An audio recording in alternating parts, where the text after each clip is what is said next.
Coucou les amis, j'espère que vous allez bien. Je suis ravie de me trouver parmi vous. Et aujourd'hui, on se retrouve pour le livre du mois. Donc si vous voulez voir de quoi il s'agit, reste avec moi. C'est parti. Alors le livre du mois est un livre c'est ma Bible. C'est un livre que je lis très régulièrement parce que c'est une nécessité pour moi. C'est essentiel. J'ai à chaque fois un besoin irrésistible de lire ce livre. Donc je prends toujours une édition très ancienne parce que ça fait très longtemps que je le lis. C'est le livre Racine d'Alex Saleh. Racine est quelque chose de particulier. C'est un livre qui me bouleverse toujours autant. Et j'ai une passion pour ce livre. Pour moi, c'est ma Bible, c'est mon livre préféré. C'est un livre qui a beaucoup d'intensité pour moi et c'est un livre qui me bouleverse. Donc je ne sais pas si vous connaissez ce livre, c'est en fait le livre dont le film Racine a été tiré, c'est en fait l'histoire de Kunta Kinte. Et Kunta Kinte a vraiment existé. Et en fait, Kunta Kinte, ça peut être tout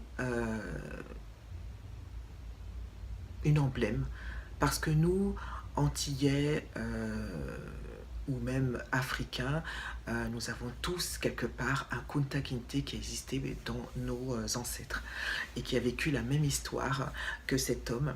Et j'ai une grande admiration pour Alex Saleh puisqu'il a réussi à faire quelque chose de formidable. Et il a un livre qui a tiré ce livre qui est magnifique. Alors c'est vrai qu'au tout début, je le lisais comme un roman. Pour moi, c'était un roman et j'aimais énormément le lire parce que c'était quelque part, euh, malgré la souffrance que pouvait représenter ce livre, puisque en fait, il parle beaucoup de l'esclavage jusqu'à... ça a dû arrêter peut-être, puisqu'il a dû arrêter ses recherches vers 1960, les années 80, je pense. Et il parlait beaucoup de ce qu'a vécu ses ancêtres dans l'esclavage, la quête de la liberté, mais il y avait aussi quelque chose de réconfortant, quelque chose de très très famille. Et malgré tout, j'ai pu retrouver ma culture, parce qu'il y a des choses qui se faisaient et qui me réconfortaient. Euh, Parce que c'est vrai que les esclaves ont eu beaucoup de souffrances, beaucoup d'horreur, mais ils étaient entre eux, ils étaient en famille, ils se connaissaient et il y a certaines choses qui sont restées dans la tradition et qu'on peut retrouver maintenant dans notre culture caraïbe. Par exemple, des choses toutes bêtes dans un livre, par exemple,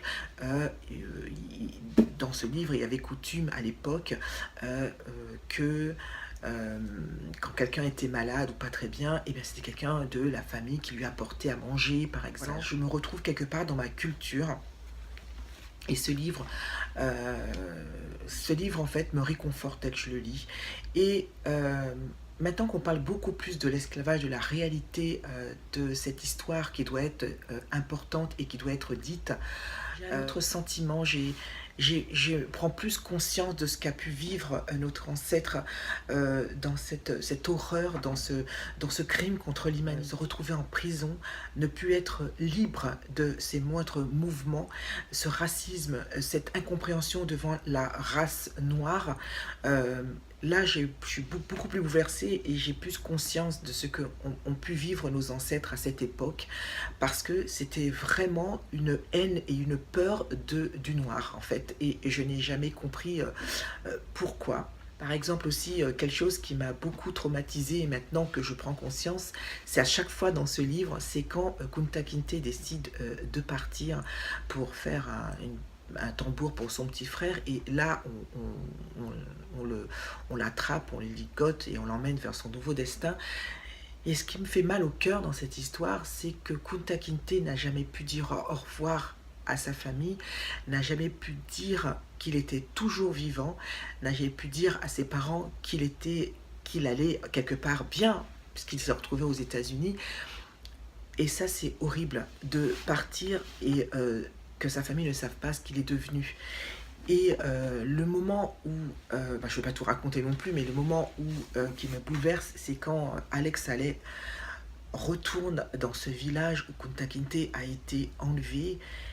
Et en fait, la boucle est bouclée, quoi. Et en fait, c'est un livre, en fait, bref, que je vous conseille de lire et qui est merveilleux. Il est peut-être très ancien, mais il est génial. Alex Haley de Racine, c'est un de mes livres préférés. Je vous le recommande parce qu'il est bouleversant. Il est, bien sûr, c'est un roman, mais il est vrai, puisque Kunta Kinte a vraiment existé, comme je vous l'ai dit, mais il est magnifique, il est superbe, il est magique, il est empreint d'émotion et vraiment c'est un livre que je ne me lasserai jamais de lire jusqu'à la fin de ma vie puisque chaque année, je ne sais pas pourquoi, j'ai un besoin irrépressible de lire ce livre. C'est pour moi une nécessité. C'est dans mon cœur, j'ai vraiment besoin de lire ce livre. Alors à une époque, je le lisais tellement que les pages partaient comme ça, il était vraiment abîmé et donc je l'ai recommandé sur eBay hein, pour info et j'ai souhaité l'avoir parce qu'en fait il n'existe plus, je crois qu'il n'a plus été, il n'est plus sorti. J'ai souhaité l'avoir dans une édition ancienne. Donc bien sûr il est un peu plus solide comme ça, mais je suis prête à pouvoir le lire avec autant d'amour qu'il le faut et je suis ravie de l'avoir à nouveau avec moi. Voilà, bah, c'était mon livre du mois. Bah, j'étais un petit peu confuse dans mes explications, mais c'était tellement important pour moi de vous en parler. J'espère que bah, peut-être que vous le lirez. Si vous l'avez lu, dites-moi ce que vous en pensez, ce que vous avez apprécié, quels ont été les sentiments et les émotions qui vous ont rejoint quand vous avez, quand vous avez étudié ce livre. Voilà, ben moi je vais vous laisser. J'ai été très contente de vous retrouver comme d'habitude. On se retrouve le mois prochain pour un nouveau livre. Moi je vous embrasse encore une fois, mais je me lasserai jamais de vous embrasser. Hein. Je vous dis à très bientôt et puis passez une très bonne soirée. Bye.